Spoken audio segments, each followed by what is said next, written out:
শরীফ তারা নিয়ে গেছে রে বন্ধুরা আমার।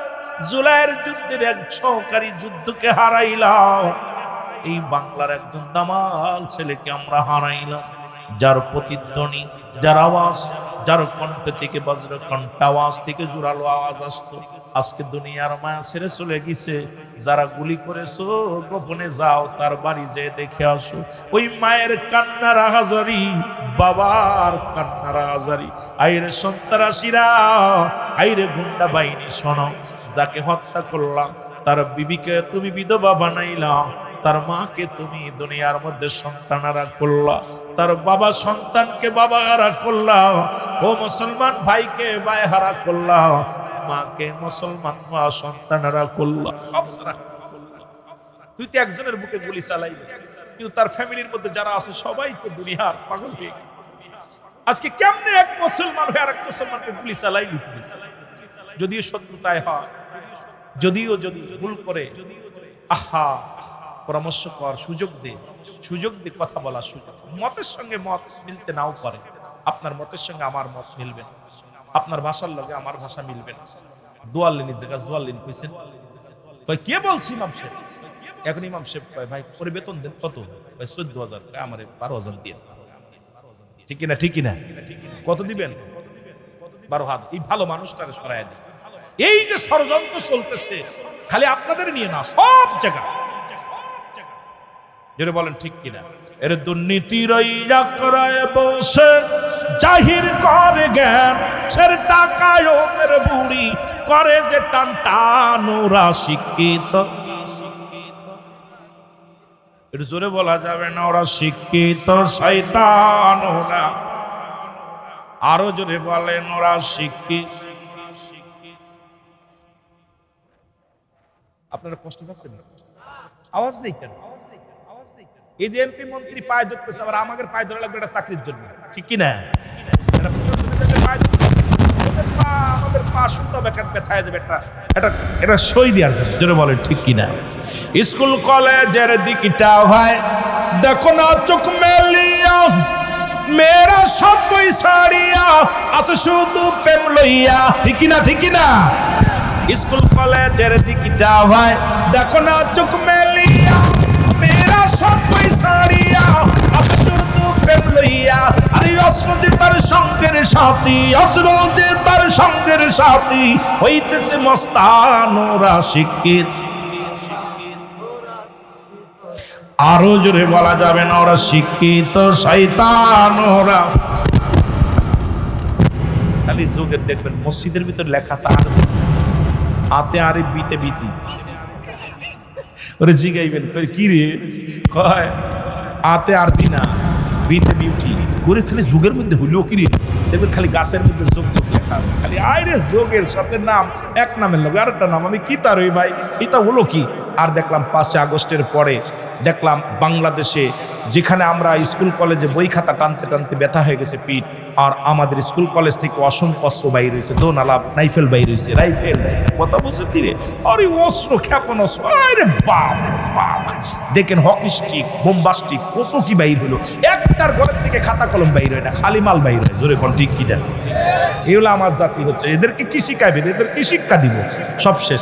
আব্বা বাড়ি থেকে জাহাঙ্গীরের বাবা টাকা পয়সা কষ্ট করে জোগাড় করছে, ছেলে ভার্সিটিতে পড়ে, ছেলে ওদিক হকি স্টিক কিনছে টাকা নিয়ে। ছেলের আব্বা কি তারে বই কিনতে হইব, বেতন দিতে হইব, দিছে টাকা, ওই টাকা দিয়ে কিনছে মাল। জোরে বলেন ঠিক কিনা? কি করে এদেরকে মানুষ করবো? জাতি শেষ, সমাজ শেষ। এই জন্য আমাদের শিক্ষা অঙ্গনে আমাদের নজর দিতে হবে বেশি করে। জাতিকে সমাজকে বাঁচাতে হলে শিক্ষা অঙ্গনটা আগে দরকার আমাদের। জোরে বলেন ঠিক কিনা? ঠিক কিনা? এ মুসলমান শোনে না, এক ইহুদি এক মুসলমান। মুসলমানদের নীতি হবে কেমন? মুসলমানদের আদর্শ হবে কেমন? এক মুসলিম আর এক মুসলিম দুজন একটা জামা বা মুসলমান একটা জামা নিয়ে দাবি করলেন, ইহুদি বলে জামাটা আমার, মুসলমান বললে জামাটা আমার।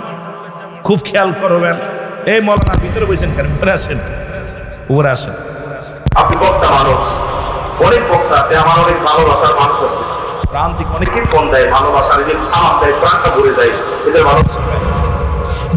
দুইজন মুসলমান, একটা জামা বা একটা কোট, খুব খেয়াল, বলতেছে উনি সবাই মিলে চলে গেলেন, যুবক রাসূলুল্লাহর কাছে চলে গেলেন। কার কাছে? আমার নবীর কাছে চলে গেলেন। নবীজির কাছে যা বলেন, ইয়া রাসূলুল্লাহ, ইয়া হাবিবাল্লাহ, নবী গো, এই জামাটার মালিক আমি। ইহুদি বলে মালিক আমি, মুসলমান বলে মালিক আমি।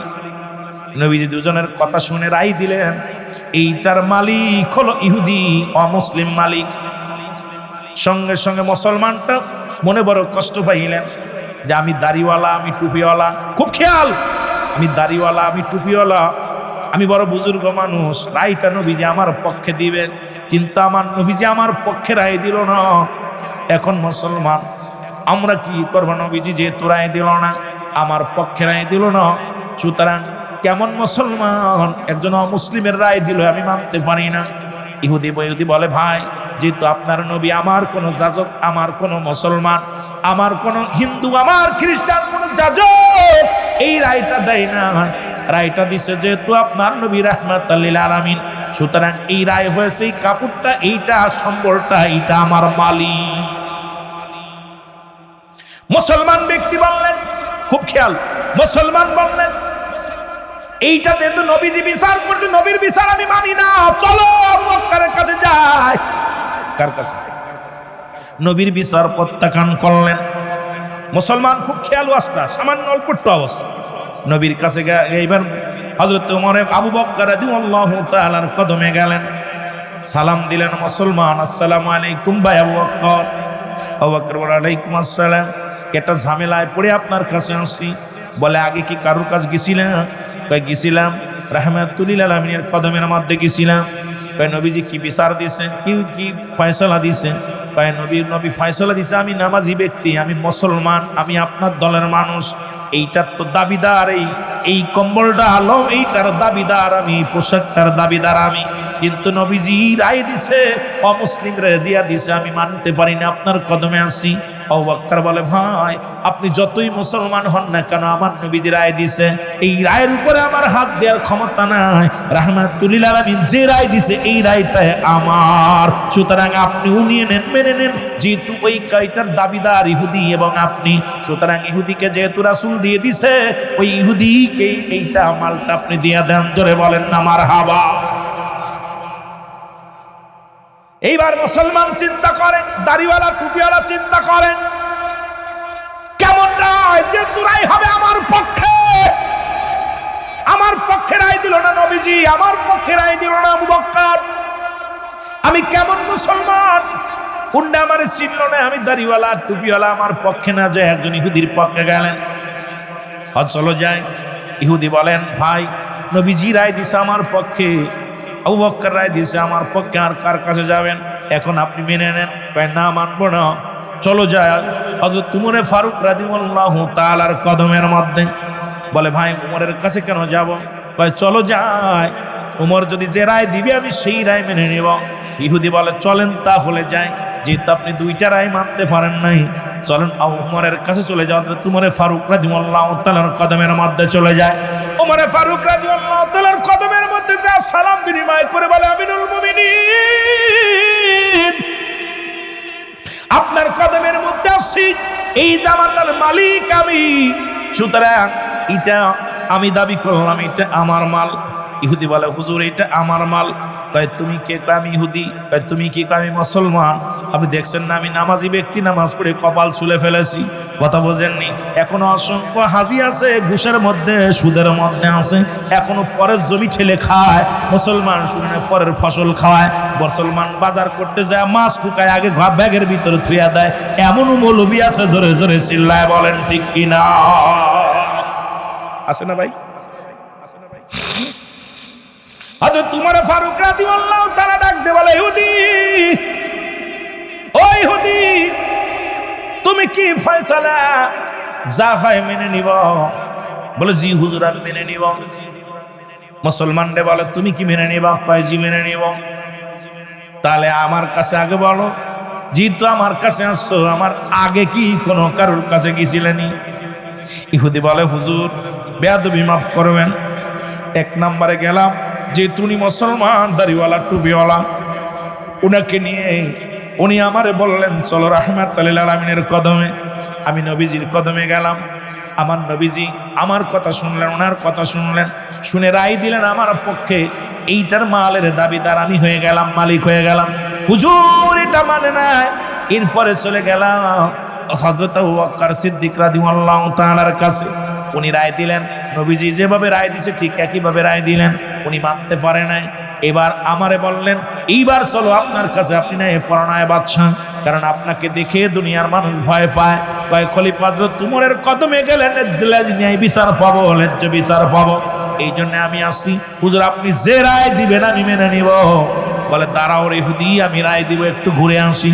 ভিতর থেকে যাইয়া খোলা তরবারিয়া নিয়া, ও মুসলমান শুনে নাও। মুসলমানের একটা কবে শিরোচ্ছেদ করে দিছে। আরে আমার নবীর রায় যে মানে না, আবু বকরের রায় যে মানে না, আমি উমরের কাছে সেই রায় সেই বিচার হলো। এই দুনিয়ার মধ্যে ওর বাঁচার কোনো ইখতিয়ার নেই। জোরে জোরে বলেন মারহাবা। আর একটু জোরে বলেন। আরে আমার নবীর রায় মানে নাই, কত বড় বদ! আমার ভাই আবু বকরের রায় মানে নাই, ওকে দ্বারা জীবনের মতো শিক্ষা দিবে। এইবার দাড়িওয়ালাকে যখন হত্যা করলেন, রব উঠে গেল সমাজের মধ্যে। হযরত উমর দাড়িওয়ালা টুপিওয়ালাদেরকে হত্যা করেছে। নবীর কাছে খবর চলে গেল, ইয়া রাসূলুল্লাহ, ইয়া হাবিবাল্লাহ, উমর একজন মুসলমানকে হত্যা করেছে। রাসূলুল্লাহ আমার নবীজির কাছে যখন এই খবর চলে গেলেন, পুরো মক্কা মদিনায় সবার মুখে মুখে রব উঠে গেল, মুসলমান। উমর কেমন মুসলমান? সে একজন মুসলমান হয়ে মুসলমান হত্যা করলো, এটা বড় অপরাধ করেছে উমর। সুতরাং উমরের বিচার, উমরের জন্য বিচারের জন্য রাসূলুল্লাহর কদমে যাব। অসংখ্য সাহাবীরা আসলেন, মক্কা মদিনার নেতারা আসলেন, উমরের বিচার হবে। রাসূলুল্লাহর কাছে আসলেন, নবীজি রায় দিবেন যে যেহেতু উমর মুসলমান হত্যা করেছে, আমার নবী রায় দিবেন। জিবরিল আমিন এসে বলে, নবী গো, আজ উমরের রায় দেওয়ার আগে আল্লাহ রাব্বুল আলামিন আমাকে পাঠিয়েছে। সুতরাং হযরত উমর কোনো মুসলমানকে হত্যা করে নাই, হযরত উমর কোনো দাড়িওয়ালা টুপিওয়ালাকে হত্যা করেছে, কিন্তু সে ছিল এই পৃথিবীর মধ্যে এক নম্বর মুনাফিক। ইয়া রাসূলুল্লাহ, ইয়া হাবিবাল্লাহ, সুতরাং লিবাসদারি মৌলবী, সুতরাং ওই লিবাসদারি মৌলবী শুনে নাও বাবারা আমার। ইয়া রাসূলুল্লাহ, ইয়া হাবিবাল্লাহ, আপনি জানায়া দেন হযরত উমর কোন মুসলমানদের হত্যা করে নাই, কোন ইমানদাররে হত্যা করে নাই। ওই যে যারে হত্যা করেছে সে একজন মুনাফিক। এ মুসলমান গভীর মনোযোগ। তৎকালীন জামানায় রাসূলের কাছে অসংখ্য মুনাফিক যেত। আল্লাহ কমিনান নাস, মানুষের মধ্যে মায়া করো, তারা বলবে আমান্না, তার ঈমান আনছে, বিল্লাহি, আল্লাহর প্রতি, ওয়া বিল ইয়াউমিল আখির, আখিরাতের প্রতি বিশ্বাস স্থাপন করেছে। ওমা হুম বিমুমিনিন।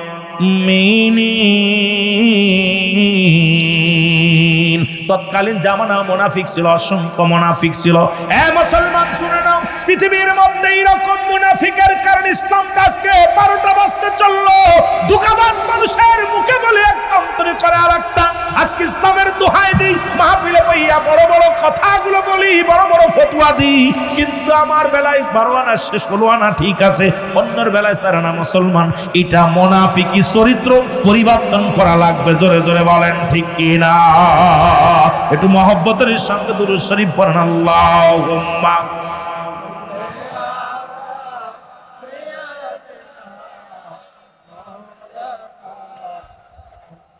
দুরূদ শরীফে জোশ নাই, জোশ নাই। ওরে আসবে কবে সুখের একটা দিন গো এলাহি, আসবে কবে সুখের একটা দিন, বলো আসবে কবে, আসবে কবে সুখের এলাহি।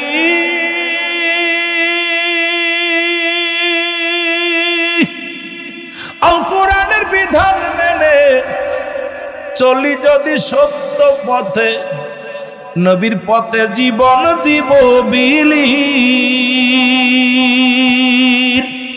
এর নূর নবীজির বিধান মেনে চলবো যে আমি ওগো এলাহি, আসবে কবে সুখের একটা দিন বলো, আসবে কবে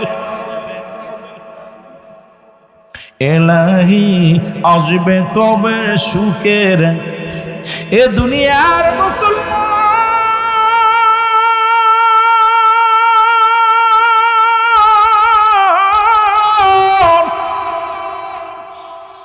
যে কথাগুলো বলে দিলেন কান্না লাগে শোনা গো। এ দুনিয়ার মুসলমান এই জীবন জীবন নয়, এমন একটা জীবন আসবে যে দেশে গেলে মানুষের বিচার হয়, যে দেশে গেলে মানুষের হিসাব হয়, সেই দেশে আমাদের যেতে হবে রে বাবা।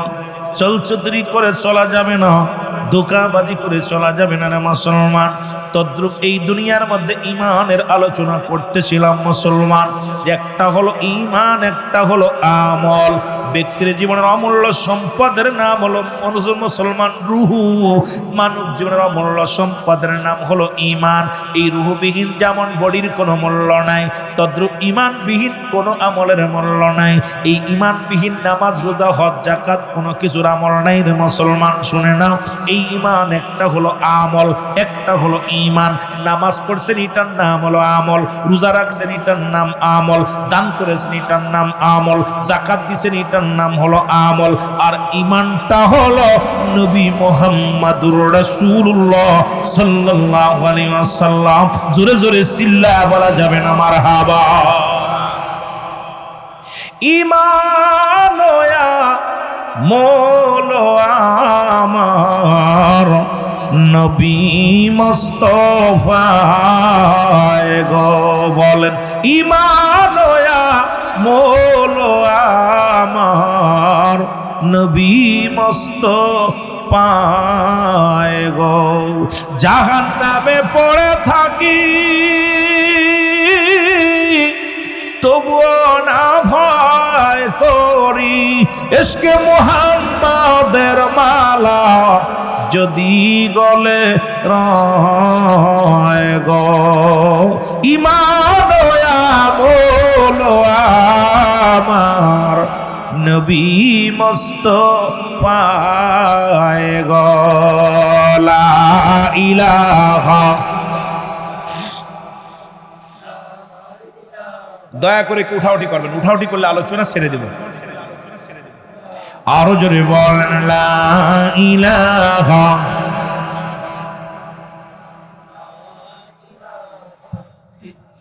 এ দুনিয়ার মুসলমান গভীর মনোযোগ, আর অল্প সময় আমি আপনাদের কষ্ট দিব। বেলাল ইবনে রাবাহ, বেলাল এই পৃথিবীর মধ্যে রাবার কলিজার টুকরো বেলাল। এই বেলাল ছোট্টবেলা থেকে গবেষণার মধ্যে আছে কে আমার রব। অ্যারিস্টটল সক্রেটিস বই লেখাবার বলছেন নদাইসেল, নিজেকে নিজে চিনতে হবে। মান আরাফান নফস, নিজের নফসকে চিনতে হবে। কলবুস সালিম, আত্মাটাকে প্রসিদ্ধ করতে হবে। বেলাল নিজেকে চিনার জন্য গবেষণার মধ্যে আছে আমি কে, ও রব্বি কারীম আমি কে গো, কি আমার পরিচয়, আর কিসের জন্য দুনিয়া আমারে পাঠাইলা। বেলাল গবেষণা করে, হঠাৎ করে বেলালের মধ্যে এমন একটা জজবা তৈরি হয়, কে যেন জানায় দেয় বেলাল রে, এই আসমান জমিনের মালিক হলো আমার আল্লাহ। তাকে পাওয়ার একমাত্র মাধ্যম ঠিকানা হলো নবী মুহাম্মদুর রাসূলুল্লাহ সাল্লাল্লাহু আলাইহি ওয়াসাল্লাম। জোরে জোরে বলেন না মারহাবা।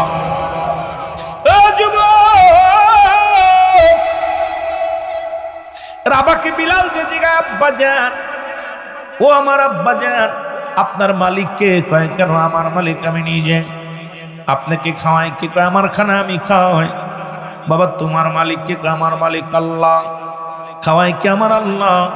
বেলাল সত্য জীবনে শুরু হয়ে গেল বাবা মা বাবা সন্তানের ভিতরে কথা হয়। বেলাল কয় বাবা গো, আসমান জমিনের মালিক আমার রব্বে কারীম আমার আল্লাহ, এই ভূমণ্ডলের মালিক আমার আল্লাহ। তিনি স্রষ্টা, আমাদের সৃষ্টি। কারণ সৃষ্টির মৃত্যু আছে, স্রষ্টার মৃত্যু নেই। স্রষ্টা আপনার স্রষ্টা যিনি, আমার স্রষ্টা তিনি। ও মুসলমান, রাবা কি করলেন? ওই হযরতে বেলালকে বিক্রি করে দিলেন এই দুনিয়ার মধ্যে। মুসলমান, দাসপ্রথা ছিল তৎকালীন জামানার মধ্যে, অনেক লম্বা আলোচনা, বিস্তারিত বলতে গেলে সময় লাগবে। আমার বাবারা, সময় আপনাদের অনেক নষ্ট হয়ে যাবে। আমি অল্প সময়ের মধ্যে কথাগুলো বলে যেতে হবে রে যুবক বন্ধুরা আমার। হযরতে বেলালকে বিক্রি করলেন কোথায়? উমাইয়ার কাছে। উমাইয়া আসিয়া রাখাল বানাইলেন। এই দুনিয়ার মধ্যে বকরি চড়ায়। উমাইয়ার বকরিগুলো নিয়ে যখন মুসলমান বন জঙ্গলে যায়, বেলাল খালি গবেষণার মধ্যে আছে, কে আমার রব, কেন দুনিয়া বানাইল, কে এই খুঁটিবিহীন কোন দুনিয়ার মধ্যে কোনো খুঁটি নাই। ও মুসলমান, এত ঘর, এত সুন্দর ঘর কে বানাইল? সূর্যকে উদয় দেয়, কে ডুবায়? এই মুসলমান রাতকে নামায়, দিনকে ওঠায়, এইটা নিয়ে গবেষণার মধ্যে আছে রে বেলাল। এমন সময় আওয়াজ আসে, লা ইলাহা ইল্লাল্লাহু মুহাম্মাদুর রাসূলুল্লাহ সাল্লাল্লাহু আলাইহি ওয়াসাল্লাম। জোরে জোরে চিল্লায় বলা যাবে না মারহাবা? এ দুনিয়ার মুসলমান কবর আয়া গেল রে মুসলমান, শোনো গো, উমাইয়ার কাছে কবর সুমাইয়া রে, তুমি নতুন গোলাম আনছো। এই গোলাম তো কেউ কি যেন একটা কবিতা আবৃত্তি করে, বকরিগুলো না খাইয়া ওনার মুখের দিকে তাকায় থাকে। আর এই না, এই জমিনের মধ্যে কি যেন একটা কবিতা আবৃত্তি করে, কি যেন একটা গান গায়। বেলালকে ডেকে আনা হলো। উমাইয়া ডাকতে বলে, বেলাল, তুমি নাকি নতুন কি কবিতা আবৃত্তি করেছ রে বেলাল? কয়, হুজুর না, কোনো কবিতা না, আমি জানতে চাই আপনার মালিককে। কয়, কেন রে, আমার মালিককে হবে? কয়, আপনার রবকে, আপনাকে কে খাওয়ায়? কয়, কেন রে তুই জিজ্ঞেস, সব কিছুর মালিক তো আমি।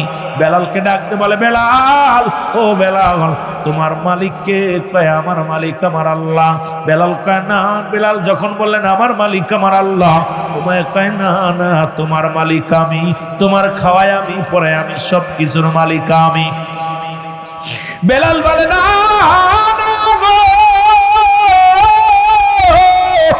এই দুনিয়ার সব কিছুর মালিক আমার আল্লাহ, আবার সব কিছু চন্ন বিচ্ছিন্ন করে দিবে আমার আল্লাহ। ও মুসলমান, গভীর মনোযোগ দিলের কানটা লাগান, শুনে নাও। এই বেলাল এবার কালেমা পড়লেন, উচ্চ যে কালেমা পড়লেন।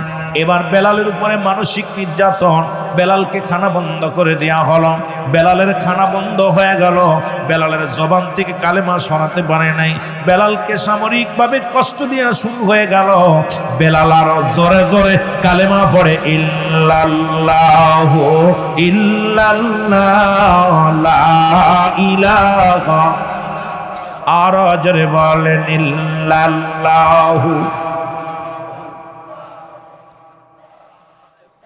উমাইয়ার কাছে খবর আছে, উমাইয়া রে,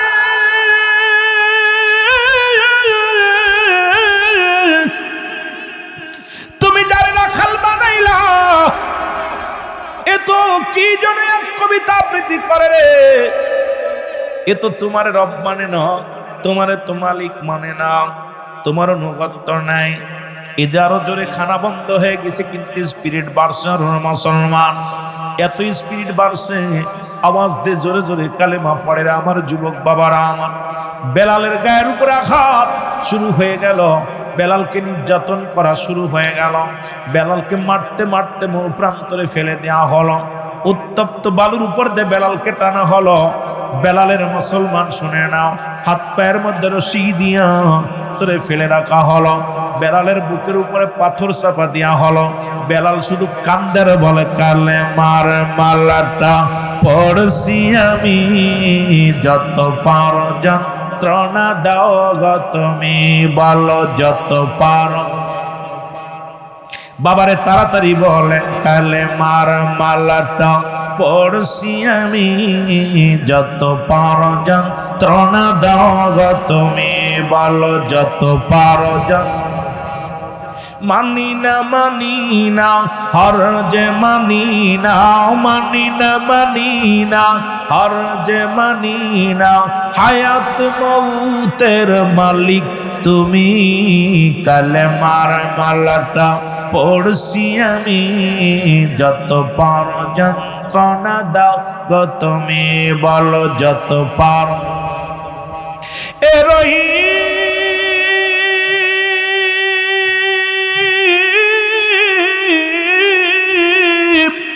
এ রহমান, আমার জীবনের মালিক তুমি, বলো আমার জীবনের মালিক তুমি। এই কালেমার মালাটা পড়ছি আমি, যত পারো যন্ত্রণা দাও গো তুমি, বলো যত পারো। মানি না মানি না হর যে মানি না, মানি না মানি না হর যে মানি না, হায়াত মৌতের মালিক তুমি, কালেমার মালাটা পড়ছি আমি, যত পারো এ আমার ভাইরা, আমার বন্ধুরা, এত জ্বালাতন দিতে লাগলো। এই রকম যদি আমাদের ঈমান আনা লাগতো গো, আমার মন বলে এই সমাজের মধ্যে এই দাড়িওয়ালা টুপিওয়ালাদের পা যেত না, কালেমা পড়া মানুষগুলো পা যেত না। ও যুবক, একটু যাও পাশের রাষ্ট্র ইন্ডিয়ার মধ্যে। আজকে আমার ভাই ইন্ডিয়া থেকে আসে, ইন্ডিয়ার খবর যদি জানতাম, ওরে মসজিদগুলো ভেঙে দিছে রে মুসলমান। ওই মসজিদের মধ্যে শুধু তাই নয়, রাস্তায় নামাজ পড়ার অপরাধে খুন করা হয়েছে মুসলমান। গরুর গোশত বিক্রি করার জন্য দোকান পাচার পুড়িয়ে মানুষকে হত্যা করা হয়েছে। গরুর গোশত খাওয়ার অপরাধে চিরতরে বিদায় করে দিছে মুসলমানদের। আমার বাবারা আমার, আমরা তো কত শান্তিতে মুসলমান আছি রে বাবা। আমরা যে কত শান্তির মধ্যে রব্বে কারিম রাখছে, এই রব্বে কারিমের শুকরিয়া আদায় করে শেষ করা সম্ভব নয়। ও মুসলমান, বেলাল কান্দে রে। ও মায়া ঘোষণা দিলে যতক্ষণ পর্যন্ত বেলালের মৃত্যু না হয়, ততক্ষণ পর্যন্ত বেলালের এই বুকের উপর থেকে পাথর সরাইবা না। যতক্ষণ পর্যন্ত মৃত্যুর সংবাদ আমার কানে না দিবা, ততক্ষণ পর্যন্ত তারা শাস্তি লাঘব হবে না। ও মুসলমান, এই খবর শুনতে পাইলেন হযরত আবু বকর সিদ্দিক রাদিয়াল্লাহু তাআলা, শুনতে পাইলেন বেলাল নামে একজন আশিক নবীর দেওয়ানা হইয়া গেছে এই জমিনের মধ্যে। এমন পাগল হইছে রে, জবান দিয়ে শুধু কালেমা পড়ে লা ইলাহা ইল্লাল্লাহু মুহাম্মাদুর রাসূলুল্লাহ। জোরে জোরে চিল্লা বলেন সাল্লাল্লাহু আলাইহি ওয়াসাল্লাম। এই মুসলমান গভীর মনোযোগ শুনে নাও। এইবার খবর শুনাইয়া আবু বকর দেখে রে বেলাল জমিনের মধ্যে পড়ে আছে, জবানের মধ্যে আওয়াজ আসে ইল্লাল্লাহ ইল্লাল্লাহ, আহাদ আহাদ শব্দ আসে রে মুসলমান। এরে যুবক,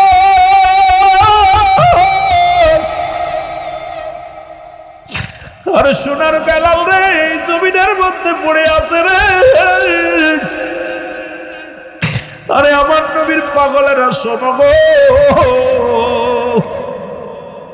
আবু বকর আসিয়া দিকে চোখের পানি ধরে রাখতে পারে নাই, চলে গেল উমাইয়ার কাছে। উমাইয়া রে, আমি জানতাম তুমি একটা জ্ঞানী মানুষ, কিন্তু তোমার একজন রাখালকে, তোমার একজন গোলামকে জমিনের মধ্যে ফেলে রাখছো।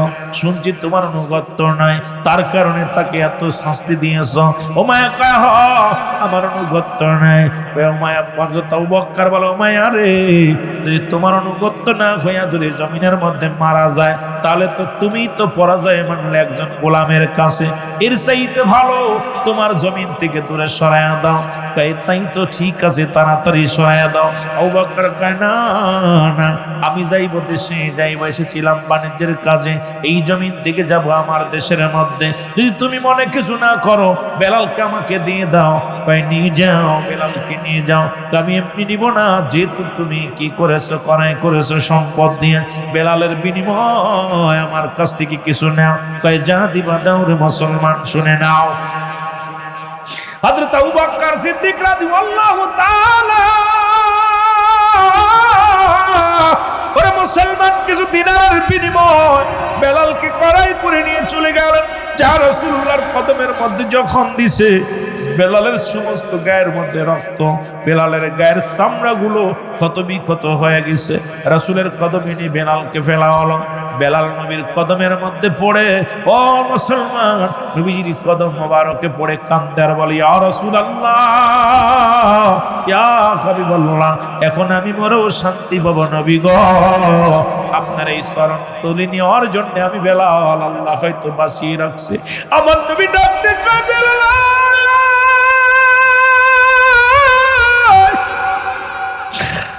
আমার বুকের মধ্যে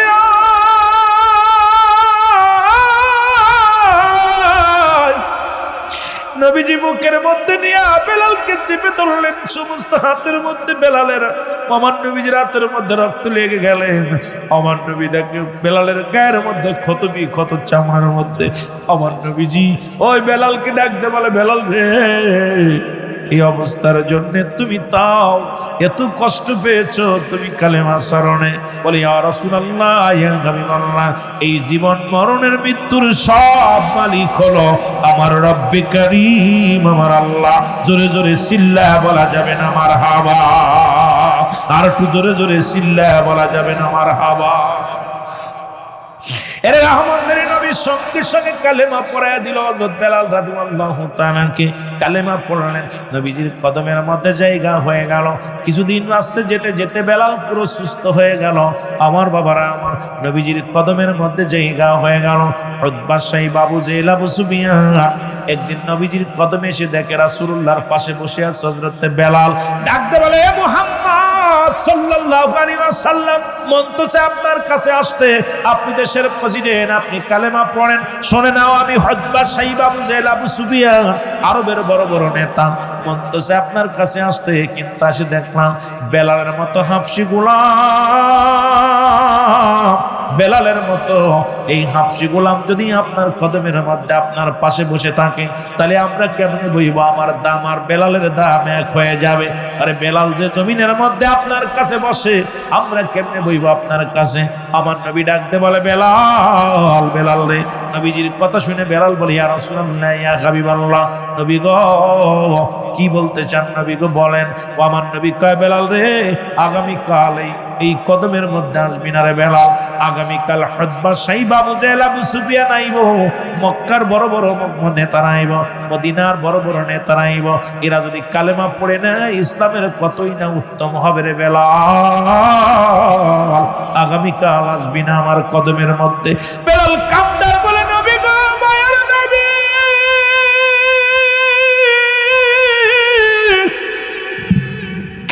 পৃথিবীর সব ছেড়ে দিতে পারি, আপনার কদম মুবারক ছাড়তে পারি না নবী গো।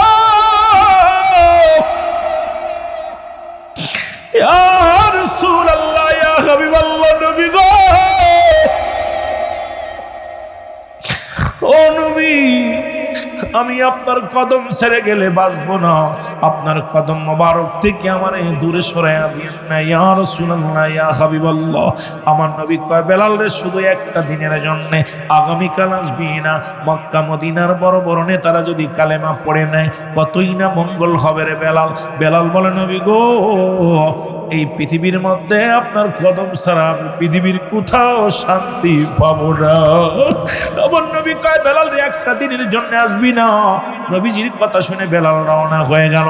কান্দের বলে, আল্লাহ, এই পৃথিবীর মধ্যে তোমার হাতে যদি হায়াত না থাকতো, দুনিয়ার মানুষ আমার হায়াত দিত না। এই দুনিয়ার মানুষের হাতে যদি হায়াত থাকতো, দুনিয়ার মানুষ আমার হায়াত দিত না। আজকের ধনীদের যারা মালামাল কিনে রেখে দেয়, ধান চাল পাট কিনে কিনে গাদি মেরে রেখে দেয়, গরিব মানুষগুলো বিক্রি করে দেয়, ধনীদের মুনাফা লাভ হয়, অনেক লাভ হয় রে মুসলমান। এই রকম যদি গরিবের হাতে হায়াত যদি বড় লোকের হাতে থাকতো, এই গরিবের হায়াতগুলো কিনে কিনে গোডাউন ভরে রাখতো, একটাও মরতো না রে বাবা।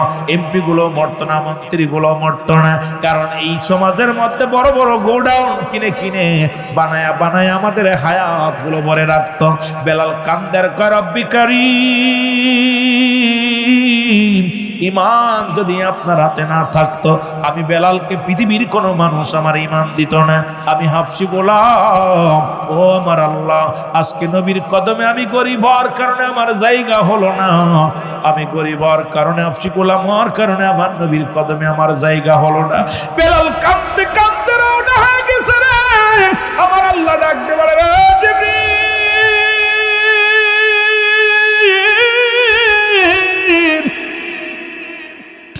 যাও যাও আমার নবীর কদমের মধ্যে যাও রে, আমার নবীর যা বলো, আমার হুতবা লাগবে না, সাইবা লাগবে না, আবু সুফিয়ান লাগবে না, আবু লাহাব লাগবে না, আমার বেলালের চোখের পানি আমার কাছে বড় দামি। আমার নবীরে যায় ডাক দে বলো, সেজন্য বেলালকে ডাক দে তাড়াতাড়ি নিয়ে আসে। জিবরিল আমিন নবীরে ডাক দে বলি, ইয়া রাসূলুল্লাহ ইয়া হাবিবাল্লাহ, আল্লাহ পাক আমারে পাঠাইছি, তাড়াতাড়ি আপনি বেলালকে ডাকেন। বেলাল আপনার কদম থেকে বাইর হয়ে গেলে স্ট্রোক করে মারা যাবে, হার্ট ফেল করে মারা যাবে। নবী গো, বেলাল আমার আল্লাহ পাক আমারে জানায়া দিছে গো, এই পৃথিবীর মধ্যে উতবা সাইবা আবু জেহেল আবু সুফিয়ান কারণ লাগবে না, আল্লাহ পাক বেলালের চোখের পানি কবুল করে নিছে। সুতরাং বেলালকে আমার আল্লাহ ভালোবেসে ফেলেছে। ইয়া রাসূলুল্লাহ ইয়া হাবিবাল্লাহ, আমার নবী ডাক দিয়ে বলে, বেলাল। বেলালের কান্না বেড়ে গেল। আমার যুবক বন্ধুরা, আমার সন্তানকে গালি দিয়া পর আবার যদি সন্তানকে ডাক দেন, দেখবেন তার কান্নার দ্বিগুণ বেড়ে যায়, অভিমান বেড়ে যায়। বাবার এই বেলালের অভিমান বেড়ে গেছে, বেলাল কান্দে আর বলে, নবী গো, হায়াত যদি মানুষের হাতে থাকতো, আমি বেলালকে দুনিয়ার কোন মানুষ হায়াত দিত না।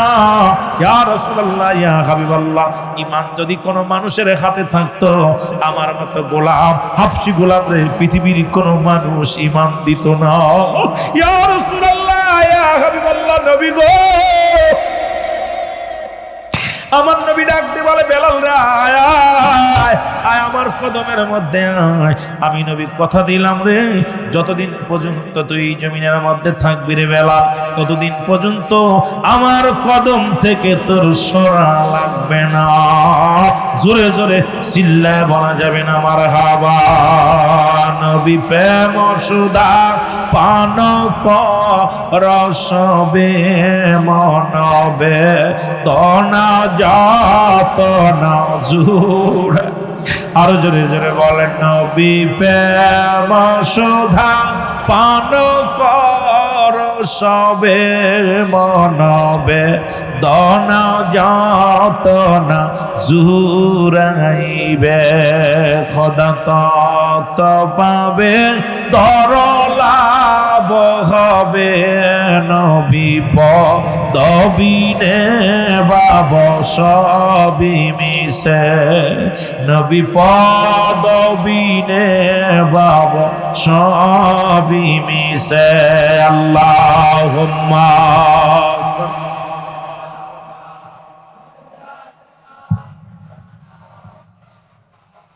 আরো জোরে বলানো আয়লা আয়া।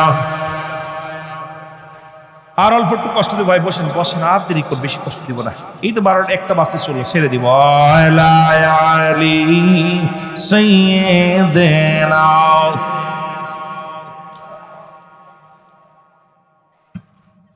ইশকের গভীর তথ্য যদি রে জানিতে চাও, ওরে কামেলের পদ তলে জীবনটুকু দেও কোরবান। বলেন, কামেলের পদ তলে জীবন জৈবন দেও কোরবান। কামেলম কামেললি আমার বাবা মাওলানা, দুনয়নে দেখলে তারে দূর হইত যন্ত্রণা। ওরে দুনয়নে দেখলে তারে দূর হইত যন্ত্রণা। দেখ না ফরিদ করিল দান,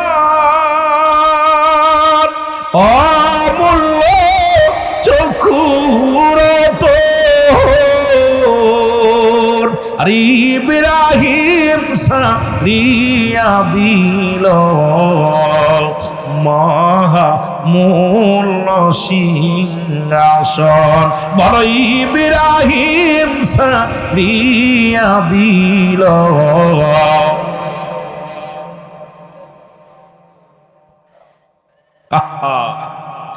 এ যুবকেরা কবির মনোযোগ, মন চায় ওদিকেও যেতে, মন চায় দিকে যেতে, কোন দিকে যাব রে যুবক? রহমতের নবী রাহমাতুল লিল আলামিন ডাক দে কয়, বেলাল রে, আজ থেকে আমার কদমের মধ্যে তোর জায়গা ফাঁকা হয়ে গেল। অনেক দিন নবীজির কদমের মধ্যে থাকলেন। হঠাৎ একদিন বেলাল ডাক দে বলে, ইয়া রাসূলুল্লাহ, ইয়া হাবিবাল্লাহ, আজকে রাতে আমি স্বপ্নে দেখলাম নবী গো, কে যেন আমারে জানায়া দেয় নবী গো, আমি শুনতে পারলাম। নবী কয়, বেলাল রে, কি আওয়াজ শুনলা? বলে, নবী গো, আল্লাহু আকবার,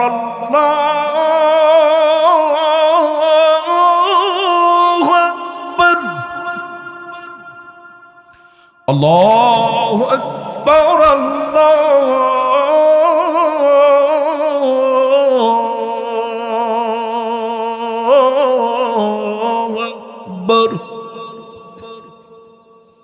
আল্লাহ নবী কয়, চেপে যা রে বেলাল, চেপে যা। কে তোরে বাণীগুলো শোনাইল রে? বেলাল বলে, নবী গো, রাতে যখন ঘুমাইলাম গো নবী, আপনার পদধূলি লইয়া, আপনার চরণ ধুলি নিয়া গো নবী, কে যেন আমার বাণীগুলো শোনাইয়া দিল নবী গো। সারা রাত এত সুন্দর মধুর বাণী আমার কি শোনাইল? নবী বলে, বেলাল রে, চেপে যাও, এই বাণীগুলো তো রব্বি কারীম অনেক আগে আমার শোনাইছি।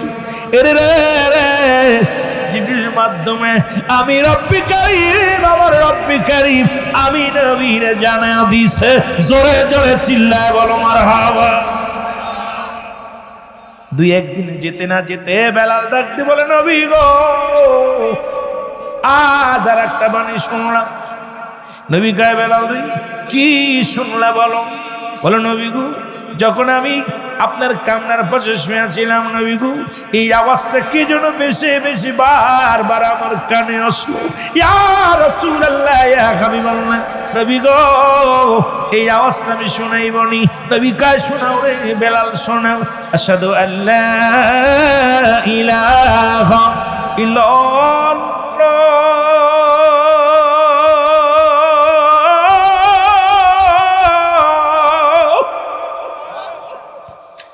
আশহাদু আল্লা ইলাহা ইল্লাল্লাহ,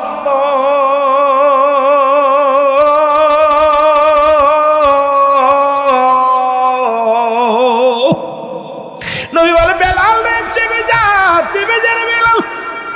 বলে, নবী গো, এত সুন্দর বাণী গুলো আপনি আমি শোনাইলেন। নবী কয়, বেলাল রে, চেপে যা, মনে মনে রাখ, বেলাল রে, মনে রাখ। এবার কয়েকদিন পরে বেলাল আবার বলে, নবী গো, আরো কিছু বাক্য কে যেন আমার শোনাইলো। আজকে যে আপনার কামরার পাশে আমি সারা রাত জেগে জেগে কাটাইলাম নবী, এই বাণীগুলো আমার কে শোনাইলো? নবী কয়, কি বাণী রে, একটু বল। বলে, আশহাদু আন্না মুহাম্মাদুর রাসূলুল্লাহ,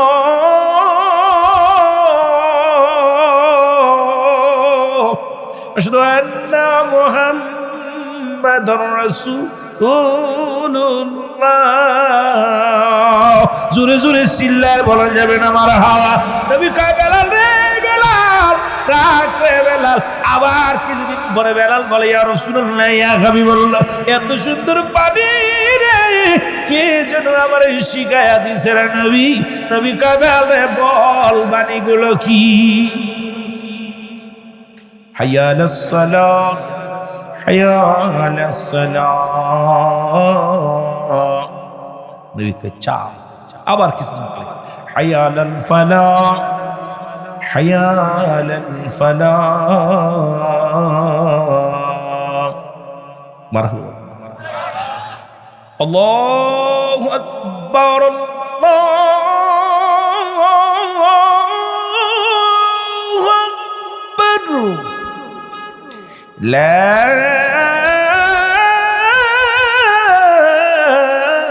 ইলাহা ইল্লাল্লাহ,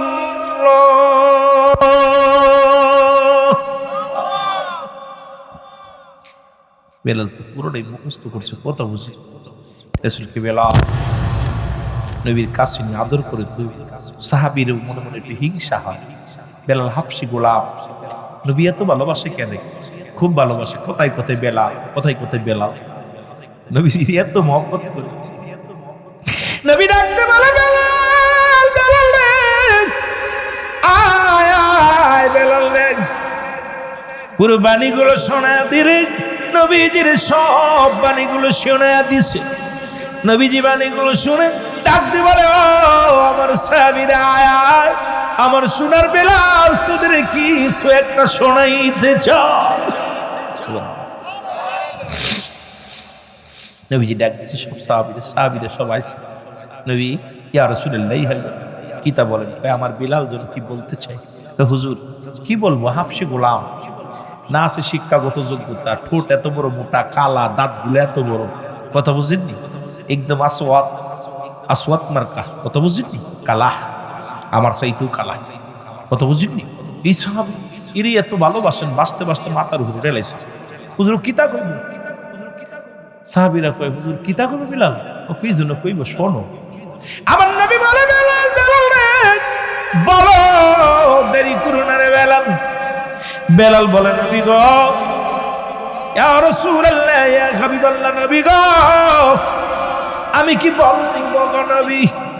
নবী কয়, বেলাল রে, আর দেরি করিস না, যে বাণীগুলো শিখছিস বেলাল, বাণীগুলো জানায়া দি, আমার সাহাবীদের সামনে জানায়া দি। বেলাল বলে, নবী গো, বলবো নি? বলবো, বলো।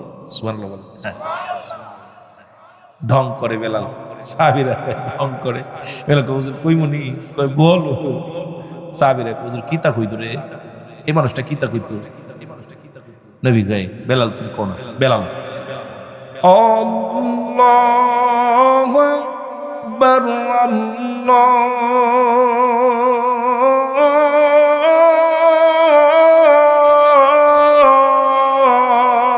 আকবার, আল্লাহু আকবার, আল্লাহু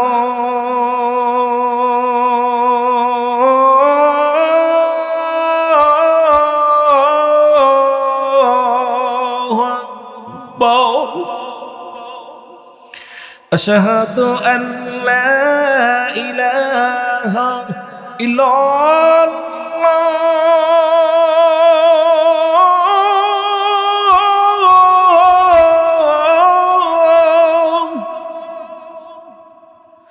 আশহাদু আন্না মুহাম্মাদুর রাসূলুল্লাহ।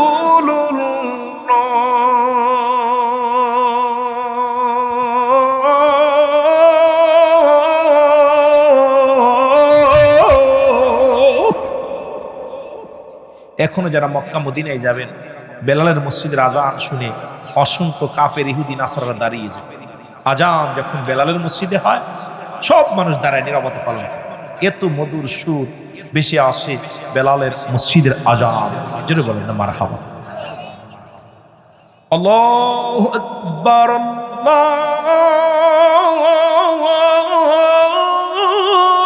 আল্লাহু আকবার,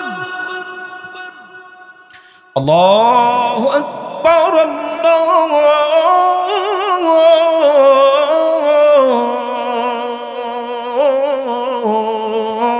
আকবার, আশহাদু আন লা ইলাহা ইল্লাল্লাহ, আশহাদু আন লা ইলাহা ইল্লাল্লাহ,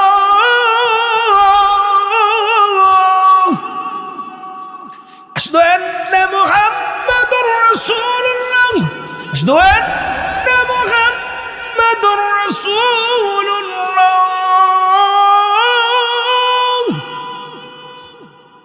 এক এক জায়গায় এক এক রকম আজান, তো কেমনে দিব ভাই? বাংলাদেশ বেতারে আল্লাহ দিয়ে হয়েছে কয়েকবার, টেলিভিশনে কয়েকবার দিছি, সুতরাং বাড়ি বয়ে বয়ে আজান শুনেন। তো আজান দিতে গেলে অনেক কয়েকবার, খুলনা একবার, ঢাকায় একবার, টিভিতে, এক এক জায়গায় এক এক রকম আজান। কি ঠিক কিনা? আর আমাদের দেশের কথা বুঝিনি, আজানের ভিতরে কোনো প্রেম নাই, কথা বুঝিনি। ওরে প্রেম করিয়া ভুইল না জীবনে রাইখো মনে, তোমরা প্রেম করিয়া ভুইল না জীবনে, তোমরা প্রেম করিয়া মনে, আর প্রেম করিয়া ভুইল। বেলাল ছিল নবীর ভক্ত, আজান দিত পাঞ্চ ওক্ত গো, ওরে আজানেতে মিলত নবীর সনে, হায় হায় আজানেতে মিলত নবীর সনে, রাইখো মনে, আর প্রেম করিয়া ভুইল না জীবনে, তোমরা প্রেম করিয়া।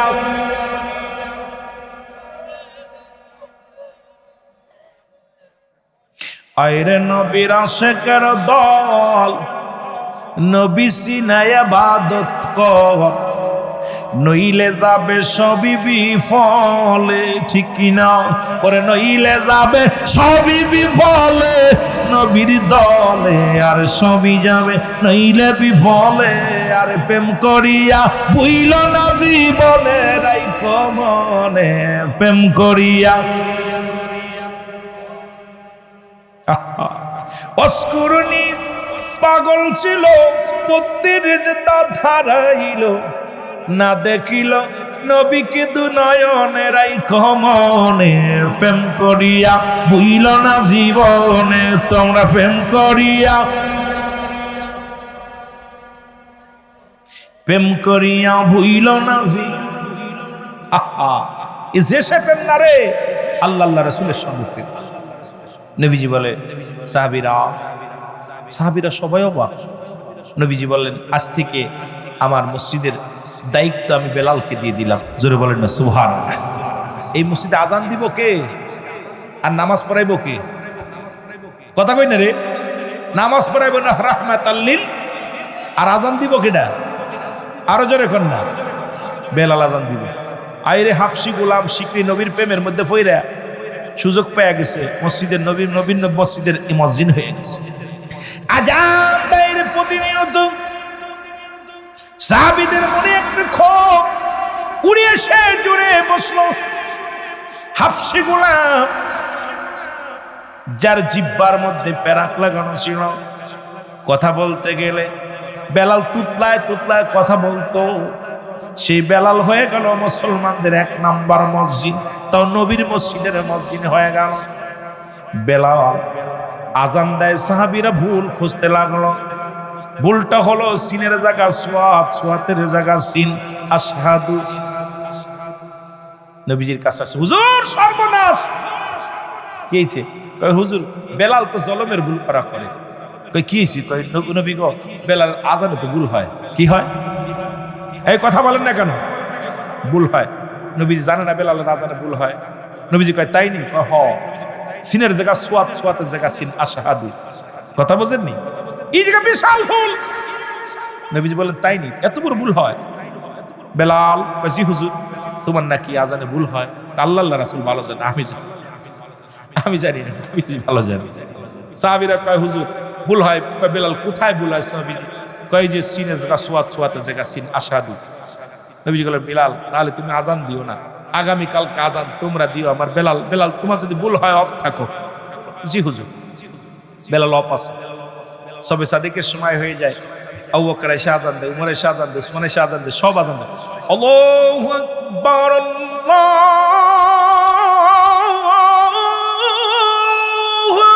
আকবার,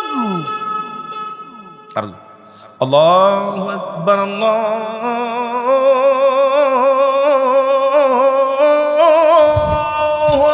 আকবার। আরেকজন আল্লাহ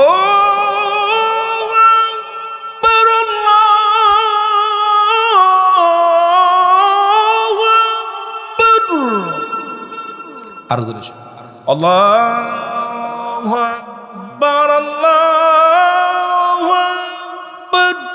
আরেকজন আল্লাহু আকবার, আল্লাহু আকবার। আজান খালি হস।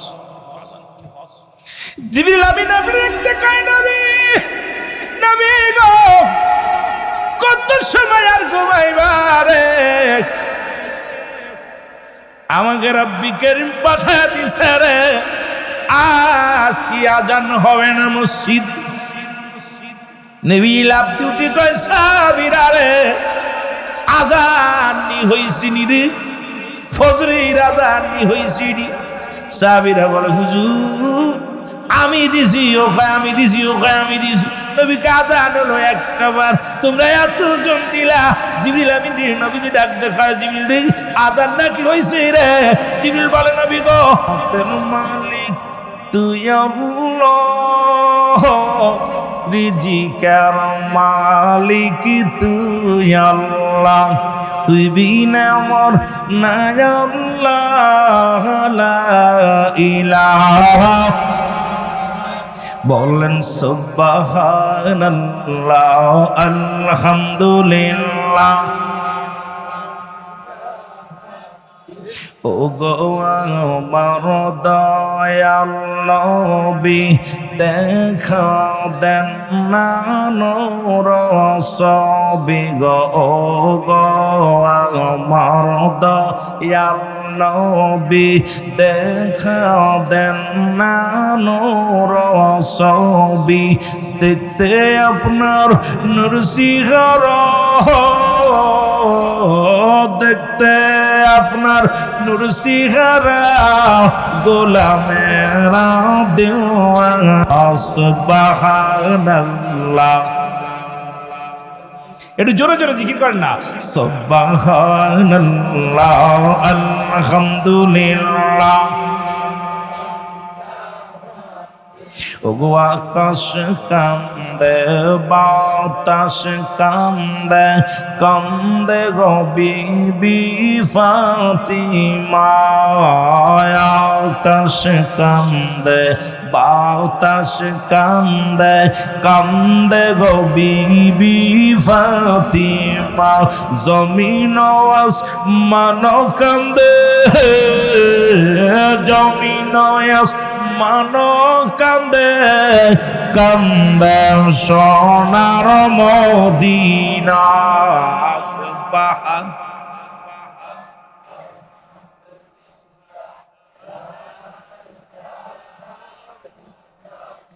মারহাবা বলেন না, জিকির নিয়ে বইয়া থাকলে চলবো না। কারণ এই জিকির আমরা কার জিকির এখন কইতে পারেন হুজুর এটা নাই মানলাম, জিকির করলেন এই যে মাথা ঝুলায় এইটা কোন জিকির? এই সবচেয়ে বড় জিকির করে কোরআনের পাখিগুলো। বিসমিল্লাহির রহমানির রহিম, ইন্নাল্লাযীনা ক্বালু রাব্বুনাল্লাহু সুম্মা ইসতাকামু তাতানাজ্জালুল মালাঈকাতু আল্লাহু রে বাবারে বাবারে। এই যে ঢুলা ঢুলতেছে কথা বোঝেন, ওরে জিগাবিতে ঢুললি কেন? আপনারা যে আল্লাহ আল্লাহ করছেন না, কিছু পাগলের মাথায় পাগলামি ধরছে, হাসতেছে দূর থেকে যে পাগলামি। ওরে জিগাইবেন তুই ঢুললি কেন? ও কইব ভাই কোরআনের ভিতরে এত জাদু, কোরআনের ভিতরে এত মধু, পড়লে কে যেন ঝুলিয়ে দেয়। জোরে বলেন ঠিক? কোরআন পড়তে গেলে ঝুল আসে। জোরে বলেন ঠিক কিনা? আহা কত প্রেম আল্লাহর। আল্লাহ আল্লাহ কইলে মাথা ঝুললে দোষ, কোরআন পড়লে পরে ঝুললে দোষ নাই। কত মুখাদের কেমনে বুঝাইতাম? জোরে কোন ঠিক কিনা? জোরে কোন ঠিক কিনা? হুজুর এটাও মানলাম, কিন্তু ওই যে গজল গাইলেন, এই যে তালে তালে গজল গাইলেন, এক কান গজল গা জায়েজ না, এক কান দলিল দিহাম হ্যাডাম থাকলে এক কান দলিল দাও যে হুজুর গজল গা জায়েজ নেই। একখান দলিল দাও। রাসূলের দরবারে দুজন সাহাবী সদা সর্বদাই নবীকে নাচ শোনাতেন, কবিতা শোনাইতেন। যদিও আমার আলোচনার দিকে যাওয়ার প্রয়োজন নাই, তবে যেহেতু জিকির করলাম, একটু ফতুয়া না দিলে সকালবেলা এর সুন্নি বক্তা এলো রে কিতা কিতা কয়ে গেল, কত বুঝুননি ঠিক এটা বেজাল না। দুপুর তিন নবী সাহাবীরা একটা মেম্বার নবী খোতবা দিতেন, আর একটা মেম্বারে নবী সাহাবী কবিতা আবৃত্তি করে নবীকে শোনাইতেন। আমরা আল্লাহ আল্লাহ জিকির করে তালে তালে কিছু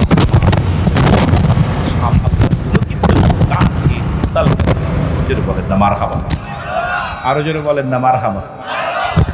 কিন্তু আমাদের সমাজ, আমাদের জাতি কেমনে বুঝাইবে? আমার বাবারা, মুনাফিক সিনার উপায় হলো তারা জিকির যখন করে গাফিলিতি করে, নামাজ যখন পড়ে অলসতা করে। দেখবেন নামাজ দাঁড়াইলে সোরা পরে আর হাত পা খাই যাই, কথা বুঝি কিতা করে রে বা, একবার গলায় খড় দেয়, রুকুতে এক পায়ে দাঁড়ায়, এ হলো মুনাফিক স্টাইল। আর যখন জিকির করে দেখবেন গাফিল ওর মুহির দিক সে হাসতেছে, ওর মুহির দিক সে হাসতেছে, ও কেন ওর ভিতরে কেন আল্লাহর জিকির নেই। যার দিলে নাই নবীজির প্রেম তার সনে ভাব রাইখো না, যার দিলে নাই ওরে তার সনে ভাব রাইখো না গো, তার সনে ভাব রাইখো না গো, তার সনে ভাব রাইখো না, যার দিলে নাই মৌলারি প্রেম তার সনে ভাব কইরো না। ঠিক কি না? বাবালা মানুষের লগে মিশলে বাপ শিখা যায়, প্রেমিকের কাছে বললে প্রেমিক শিখা যায়, প্রেম শিখা যায়, কথা বুঝেননি? এখন এই জন্যে আমাদের অবস্থা খুব খারাপ, কথা বুঝেননি? তা আমাদের দেশের অবস্থা শোচনীয়। আবার একদল দেখবেন জিকির করে ঘরের মধ্যে বই, আবার ওরে জি গাইবেন দেখবেন নাই আল্লাহ নাই আল্লাহ, যদি কই আমরা আবার দোষ হইব, কথা বুঝলেন? কারোর বিরোধিতা করতে চাই না, কিন্তু জিকির করে ফাটিয়ে ফেলতেছে ইল্লাল্লাহ ইল্লাল্লাহ নাই আল্লাহ নাই আল্লাহ। তবে দুর্নাম দিই না, কারণ হয়তো তার পীরের সবক আছে এই জন্যই করতেছে। তবে আমরা যে আল্লাহ আল্লাহ কইলাম, এটা দোষ কি করলাম? কথা কই না রে, কোন পীরের নাম ধরছি? ভগবানের নাম? কার নাম? কথা বলেন, কার নাম? জিকির কার? এই জমিন কার? আসমান কার? সবকিছুর মালিক আল্লাহ। সে রব্বে কারীমের জিকির করব আমরা, সকাল সন্ধ্যা বেশি বেশি করে জিকির করব। আমরা আস্তে আস্তে যদি আবার সময় পাই যাব, যেহেতু ওদিকে গেলে আপনার সময় নষ্ট হবে। যেহেতু সুন্নি তরিকাতের মাহফিল, এখানে যদি এক গেমে আলোচনা করি অনেক কিছু হুজুর মনে হয় তরিকাপন্থী বিলে হুজুর আগেই আমাদেরকে তরিকার কথা খুঁজছে, আমাদের ফাঁকি দিচ্ছে। না বাবা, কারণ ফাঁকি দেওয়ার জন্য আসি নাই। কারণ আমিরুল আমিন সিদ্দিকী ব্যতিক্রম, একটু ব্যতিক্রম বক্তা। সেটা হলো কোনোদিন আমি আমার নিজের পক্ষে আলোচনা করি না, আলোচনা করি আমার আল্লাহ আল্লাহ রসুলের পক্ষে, ইসলামের পক্ষে, কোরআনের পক্ষে, হাদিসের পক্ষে কথা বলার জন্য চেষ্টা করি। কারণ আমাদের দেশে এখন যত বক্তা আছে দেখবেন ভাগ হয়ে গেছে, যে দরবারটা সেই দরবারপন্থী আলোচনা শুরু, খালি দরবারপন্থী আলোচনা। যেখানে যাবেন সেই তাবলিক আসলে তাবলিকের পন্থী, জামাত আসলে জামাতপন্থী, আমার এমনি ভাইয়েরা যে পন্থী বলেন, দরবার আসলে দরবারপন্থী, মানে সব কেন যেন আলোচনার মুডই নষ্ট হয়ে গেছে। এখন এটা নাই, কারণ সর্বজননী, এখানে আম সমাজ, সবাইকে খেয়াল করতে হবে। এখানে সর্বজননী মানুষ আছে। একটা জুমলায় খবরিয়া, জুমলায় হিংসা, বক্তা মনের ভাব প্রকাশ করলে শ্রোতা সহজেই বুঝতে পারে, ওটাকে বলা হয় জুমলায় খবরিয়া। জুমলায় হিংসা, বক্তা মনের ভাব প্রকাশ করলে শ্রোতা কোনো কলাকুচি বুঝতে পারে না, খালি ইয়েস নো ভেরি গুড, কথা বলছেন না? ইয়েস নো ভেরি গুড কথাগুলো বলতে গেলে একটু কষ্ট হয়। এই একজন শিখছে, নতুন কিছু ইংলিশ শিখছে, খালি ইয়েস নো ভেরি গুড, 3টা ইংরেজি শিখছে। কয়টা? কথা বলেন না কেন? 3টে ইংরেজি। ওই এলাকার মধ্যে খুন হয়েছে, পুলিশ আইছে, দারোগা বাবু এসে কোথায়, তোমার নাম কি? আমার নাম রুহুল আমিন সিদ্দিকী। কথা বুঝেননি? আপনাকে নাম করতেছেন, ওর ভেজালে পড়বেন। কয় এই গ্রামে খুন হয়েছে, ইয়েস। কি বলছে? ইয়েস। কে খুন করছে? কয় নো। কি বলছে? নো। থালায় চল। Very good. কি কইছে? এর কথা কয় না রে, কি কইছে? Very good. এই যুবকরা কথা কইবি, ওয়াশ করতে আমার তো ওয়াশ করে নিতে হয় না। আমি তো এত বড় দামি বক্তা না ভাই, এত বড় নামি বক্তা না। কেন আমি গুনাহগার, আকাশের নিচে জমিনের উপর আমার মতো নরাধন দ্বিতীয় কেউ আসে বলে আমার বিশ্বাস হয় না। আমি পাপী মানুষ, গুনাহগার মানুষ। ডিগ্রি শরিয়াতে ডিগ্রি নিছি, যেটা নেওয়ার দরকার এটা নিছি। ওই ডিগ্রি আমি মূল্যায়ন করি না, ওটা তেজপাতা, ওইটা আমি মূল্যায়ন করি না। আমি সবচেয়ে আপনাদের দোয়া মূল্যায়ন করি। আপনারা দোয়া করবেন, মদিনা আল্লাহর খাতিরে, ওলি আল্লাহর খাতিরে 2-4টে কথা বলা সুযোগ আল্লাহ দান করলে করমু, না হলে কইতাম না। কত মানুষ ডিগ্রি পাস করে কথা কইতে পারে না, জোরে কোন ঠিক কিনা? আছে না? অসংখ্য আছে। তা আমি সেই গুনাহগারদের মধ্যে একজন। আল্লাহ আমার বলাইতেছে বলে বলতেছি। এখন আপনারা ভালোবাসা দিলে ওয়াজ করবো, না হলে সব সার। কি কইছে? Yes no very good. থানায় নিয়ে পিটাইতেছে, এই খুন হয়েছে, ইয়েস বলে, নো, তাহলে মায়ের খা। Very good. খাইতে খাইতে 3 দিন খাইছে, রিমান্ডে নেছে। এখন কয় স্যার গো আমার মাফ করেন। আমি আগে জানতাম না যে ইংলিশ বলার অপরাধে এইরকম পাতানি খাইতাম। কি রে দারোগা বাবু? কি হয়েছে? ভাই নতুন নতুন বিয়ে করছি, যাবো শ্বশুর বাড়ি, বন্ধুরে জিগাইলাম, বন্ধু শ্বশুর বাড়িতে গেলে পারে মানুষ তো অশিক্ষিত, বলবো একটু কিছু ইংলিশ শিখাই দেবো। তাও বললো যদি কেউ কিছু বলবে ইয়েস, যদি কোনো জায়গা দাদি কয় নো, যদি কেউ ভালো কিছু পায় ভেরি গুড। এইটা এইরকম অপরাধ, এটা বুঝতাম না, আল্লাহর কসম হুজুর, ওই খুন টুন কিচ্ছু জানি না, আমার মাফ করে। কথা বুঝেনি দারোগা কই তুই আগে কবি না, কথা বুঝেনি দারোগা কি কয় আগে কবি না, তুই এমন এমন মেরে খাওয়া পর এখন কুইতেছস, কথা বুঝেনি। এই জন্য আমাদের সব বেশি ভালো, বেশি শিক্ষিত, আজকে শিক্ষিত সমাজ জাতি যে অবস্থার মধ্যে চলে গেছে, আমরা ছোট্টবেলা থেকে শুনেছি বাবা মা বলতো মানুষের মতো মানুষ হতে হবে, দাদাই বলতো মানুষের মতো মানুষ হতে হবে, উস্তাদে বলতো মানুষের মতো মানুষ হতে হবে। কিন্তু এখন বুঝি কেন বলতো। আজকে লেখাপড়া শিখে বড় ডিগ্রি নিয়ে আজকে কি করতেছি, বাবা মার খাতি দিই না, বাবা মার প্রতি অমর্যাদা করি, তাহলে ও মানুষ হতে পারিনি, ও মানুষ। বড় বড় ডিগ্রি নিয়ে অফিসে বয়া ঘুষ খাচ্ছে, বয়া বয়া ঘুষ খাচ্ছে, সরকার এত টাকা বেতন দেয় তারপর ঘুষ ছাড়ে না, ঘুষখোর, তাহলে বোঝা গেল আমি মানুষ হতে পারি নাই। এত ডক্টর ইঞ্জিনিয়ার হইয়া, বড় বড় ডক্টর হইয়া ডিগ্রি নিয়ে আইসা দেশে টাকা ছাড়া অপারেশন থিয়েটারে যাই না, ওটা অমানুষ হয়েছে, মানুষ হতে পারে নাই। এখন বুঝতে পারি যে মানুষ হওয়ার দরকার, মানুষের মতো মানুষ হতে হবে। ওইটি প্রকৃত মানুষের মতো মানুষ হয়েছে যে বিনয় নমনীয় হয়েছে, জোরে বলেন ঠিক কিনা। আদর্শবান আল্লাহ আমাদের কবুল করুক, জোরে বলো না আমি। সকল প্রশংসা সেই মহান রব্বুল আলামিনের দরবারে। সালাম জানাই মদিনাওয়ালা কামলিওয়ালা নবী রাহমাতাল লিল আলামিনের পুত পবিত্র কদম মোবারক। সালাম জানাই আজকে মাহফিলের সম্মানিত সভাপতি সাহেব। আজকের মাহফিলের সভাপতি কই? হাই হাই, যে মাহফিলের সভাপতি না থাকে এটা হইবনি। আজকে আমার মুরব্বী আব্বার সভাপতি বানাই, কি কর আগে বসেন আমার কাছে। আর বাজানদের সভাপতি বানালাম জাহাঙ্গীর ভাইয়ের বাপ। জাহাঙ্গীর বাবা মানে আমার বাবা, কথা বুঝেননি? তরিকাতের বাপ, একদম আদব, যে আদব আছে। হ্যাঁ, রাসূলুল্লাহ সাল্লাল্লাহু আলাইহি সাল্লাম আগে সাহাবীদের শিখেছে আদব, আদব, বুদ্ধি, মহব্বত, সাহস। তরিকাতেরও আগে শিখতে আদব, বুদ্ধি, মহব্বত, সাহস। বাজান আজকে সভাপতি, মারহাবা বলেন না। সম্মানিত সভাপতি, আজকের মাহফিলের বিশেষ আলোচক যারা ছিলেন, আজকের মাহফিল জিকির পরিচালনা করছেন আরমান হোসেন সাহেব। আজকের মাহফিলের চতুর্থ বক্তা ছিলেন জনাব হযরত মাওলানা রাকিবুল ইসলাম। আজকের মাহফিলের তৃতীয় বক্তা ছিলেন জনাব হযরত মাওলানা সাহেব। আজকের মাহফিলের বিশেষ বক্তা ছিলেন আপনাদেরকে নিয়ে তরুণ উদীয়মান বক্তা, যদিও আমরা সমবয়সী প্রায়, হাফেজ জনাব হযরত মাওলানা মনিরুল ইসলাম জাফরি সাহেব, অন্যান্য ওলামা ইকরাম, মসজিদের ইমাম সাহেব, মুসল্লিগণ, আমার সহযোদ্ধা ওলামা ইকরাম, সকলকে জানাই মোবারকবাদ ও সালাম। পর্দার আলের মা বোনেরা সকলকে আবারও সালাম জানাই, আসসালামু আলাইকুম ওয়া রাহমাতুল্লাহি ওয়া বারাকাতুহু। সবাই ভালো আছেন? আরো জোরে বলেন, ভালো আছেন? রব্বুল আলামিন সবাইকে সহি সালামতে রাখছে। মহব্বতে দুরূদ শরীফ পড়ুন, আল্লাহুম্মা